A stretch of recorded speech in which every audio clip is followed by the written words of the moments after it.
Mamayang gabi na ito guys, itong guesting ni Elias. Yan sa concert ng Sweet Note Music sa Smart Araneta Coliseum mga Q. Ayan, nandun na sila Elias, nasa Maynila na sila. Yan, nasa MOA na sila. Mga ka-Q kumakain. Yan, so focus lang tayo guys sa goal natin. Suportahan natin sila Elias. Maraming lumalabas ngayon na kung ano-ano dyan sa Facebook. Yan, so mas maganda na ano mo nyo lang muna yan, sit aside nyo na lang muna yan guys, mga ganyan. Focus lang tayo sa support natin kay Elias. Doon lang naman tayo, hayaan natin yung iba na yan kung ano yung gusto nila. Yan, syempre may mga taong akala mo susuporta pero kailangan lang pala nila yung banda kasi meron silang kailangan. Yan, para kasi sa iba guys, business is business. Parang ganon yung pagkaintindi ko. Yan, so para sa akin parang hindi naman tunay yung kanilang support na pinibigay para kay Elias. So nandun sila dahil nga napakinabangan pa nila. Yan, pero sa oras ng medyo may dinadalang problema yung banda guys, ay parang gusto nilang umayaw. Yan. So sa bagay, business is business kasi sa kanila pero tayo guys, tuloy lang talaga yung suporta natin. So panoorin natin palagi yung mga live. Yan, suportahan natin palagi si Elias, wag nating iwan. Yan, ano man yung mangyari.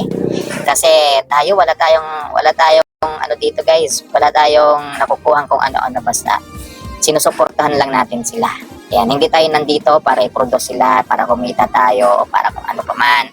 Nandito tayo para suportahan. So, doon lang tayo guys, mag-focus. Ang gulo-gulo na ng Facebook ngayon, bahala na sila doon sa buhay nila guys, wala na akong pakialam sa kanila. Kasi maraming kung ano-ano yung pinagsasabi. So minsan hindi rin natin mapigilan yung sarili natin na hindi bitaw ng hindi magandang salita, which is ayaw talaga natin yung ganong bagay. Yan, so kaya wag na, dito na lang tayo sa YouTube. So alam ko naman yung mga nandito talaga ay solid supporters talaga ni Elias. Tama ba guys?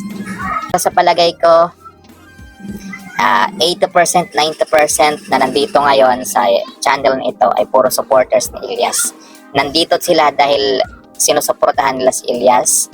Sinuportahan nila yung channel ko dahil nagbibigay tayo ng update about Elias. So, ibig sabihin, Elias GTV rin tayo, mga Q. Kaya nandito sila. So, yun guys. Mamaya na yung gabi. Panoorin natin. Ayan. Ingat-ingat, mga ka-Q. Yan, sabi ko lang sa inyo, huwag natin iwan si Elias. Suportahan natin si Elias. Hindi lang si Elias, pati yung banda. Suportahan natin, mga Q. Dahil tayo yung legit na supporters talaga. Dahil tayo, wala naman tayong nakukuhang kung ano-ano sa kanila. And Idol Elias. Ano sa ba? Kuan man ako mga na ba upa lagi ni sink in ng Tagalog na ko diri sa Manila lagi sa mo nin ako. Sink in na ngayon lang kami naabot. Nalilibog pa ako. Kaya lagi na. Wahay. Mundo ng musika. Mabuti. Mabuti. Oo nga pala. Maraming tayong mga kabataan ngayon na nag-aasawa ng bata, nagbibisyo ng bata. Yung iba, inuuna yung mga bisyo bago mag-aral. Ano may papayo mo sa mga kabataan natin ngayon? Doon sa mga kabataan ngayon na pinapayo, ang papayo ko lang po sa inyong lahat. Unahin niyo muna yung mga pag-aaral at saka pagsisikap sa buhay bago yung mga okay lang naman magbisyo pero at saka talagang unahin talaga natin yung hanap buhay natin. Yan. At saka kung meron na, okay na yun. Yung gawin na natin magnobya-nobya na. Sa mga nangangarap na mga bata dyan, tuloy nyo lang yung mga pangarap nyo sa buhay, pagsikapan nyo palagi at saka manalig kayo sa kung may kapal palagi. Yun. Brother, maraming salamat sa iyo. Oo nga pala, malapit na ang Valentine's Day. Ano ang plano mo? Ano plano mo? Magde-date ba kayo ng misis mo? Sa Valentine's Day o meron kayong matulog lang.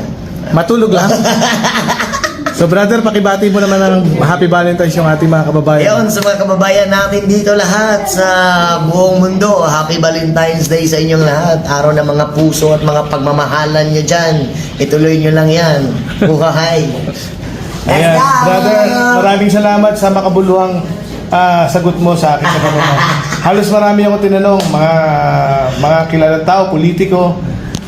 Nagpapasalamat ako sa'yo. Salamat kuya. Salamat, brother. Thank you kuya. Ingat po Salamat. palagi. Thank God you, bless brother. always and more blessings to you.